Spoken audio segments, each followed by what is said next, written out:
Dear friends, आज हम आपको मिराज इफेक्ट के बारे में बताएंगे। लेकिन उससे पहले आपको ये जानना बहुत ज़रूरी है कि रिफ्लेक्शन और रिफ्रैक्शन में क्या फ़र्क है।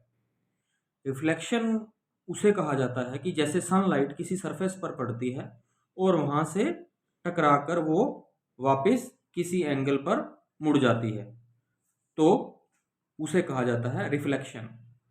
और रिफ्रैक्शन का मीनिंग है कि मान लीजिए सनलाइट किसी ऑब्जेक्ट के ऊपर पड़ी और उसके थ्रू पास होते हुए वो किसी एक एंगल पर बेंड हो गई, तो उसे कहा जाता है रिफ्रैक्शन।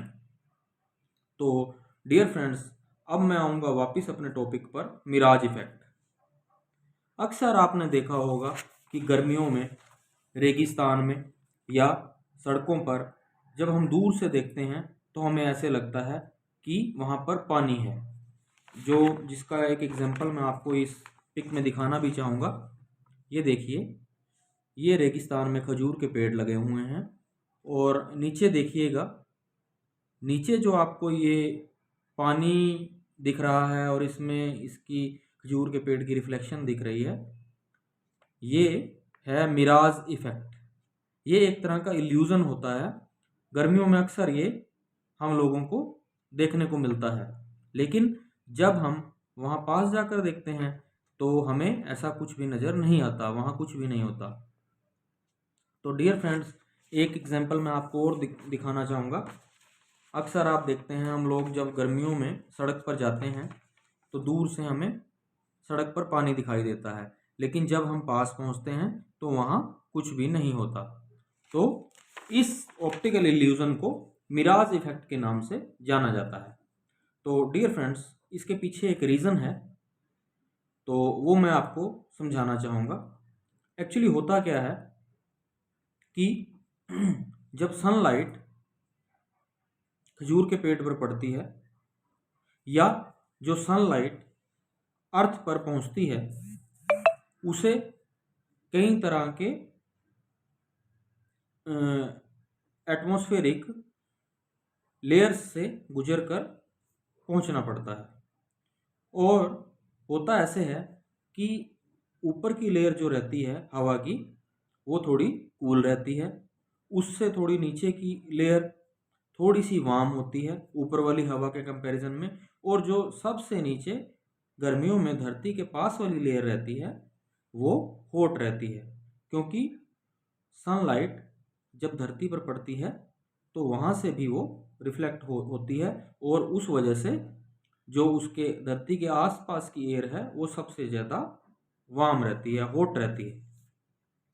तो होता क्या है कि जब सनलाइट किसी खजूर के पेड़ पर पड़ती है तो वहाँ से रिफ्लेक्ट होकर वो धरती तक आने तक, धरती तक पहुँचने में उसे पहले कूल एयर की लेयर से गुजरना पड़ता है।